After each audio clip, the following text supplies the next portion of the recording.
Today is Friday. Thank God that it's Friday. It is May 29, 2026. You already know if you see me on your screen, I am here to give you the updates surrounding this war with United States, it's not real versus Iran.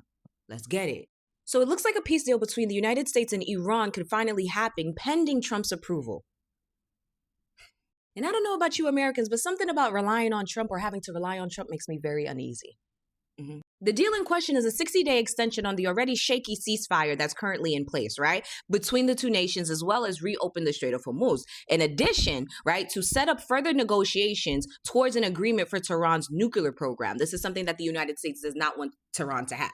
And United States officials all confirmed this Thursday. Now, under that 60-day extension of the ceasefire deal, right, both United States and Iranian negotiators had agreed that Iran would remove the mines placed in the Strait of Hormuz. They would not harass any commercial shipping or demand tolls for passage. And in return, the United States would end the blockade that they currently have placed at Iranian ports. So it's an equal exchange. And not gonna lie, it sounds pretty reasonable. It sounds pretty reasonable. But since we have to wait, we must wait on the approval of Trump. You already know. It's don't hold your breath. Don't hold your breath, because we already know. One thing that Trump is not is reasonable. But let us continue, right? So you're probably now wondering, what's the holdup surrounding, Trump's approval? Boom, I got you. Now I'm going to be reading from an article that you can find on the Wall Street Journal, okay? It states right here that Iran must agree to dispose of its highly enriched uranium, right? Commit to never seek a nuclear power and to fully reopen the Strait of Hormuz. This is what Trump wants. But what I had found to be the most frustrating piece of information during my research was finding out that Trump actually had the final draft of this proposal of this agreement 2 days ago. 2 days ago, and he told them that he needed more time.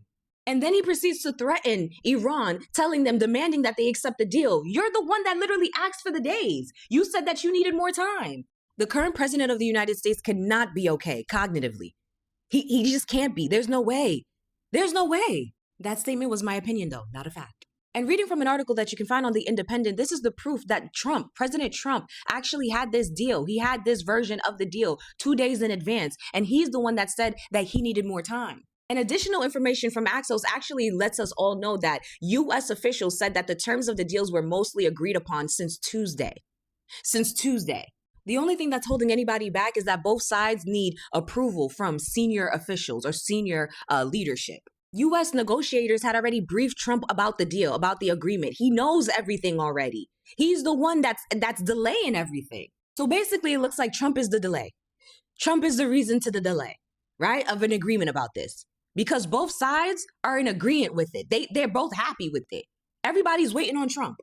And in the meanwhile, the person that they have presented as Netanyahu is over here directing It's Not Real to expand their control over Gaza to 70%. 70% of the strip they want to take now. Israel already effectively controls 64% of Gaza, leaving the Palestinians with a small, tiny bit of land. And now they want to increase that to 70% under Netanyahu's orders.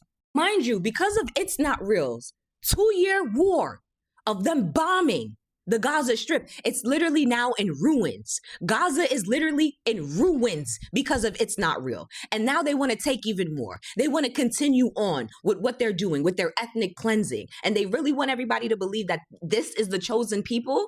Can't be, cannot be.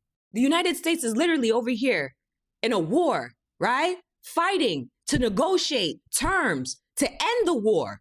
All on the behalf of It's Not Real, and It's Not Real is still doing the bullshit, the nonsense that they were doing from the very beginning that got us to this point. Why are they an ally of us? If they keep on digging the ditch even deeper, the same ditch that they had placed us in, because we wanted to be stupid enough to be allies with them. At this point, I just don't understand. I'm just here to give you the news. I'm just here to give you the news.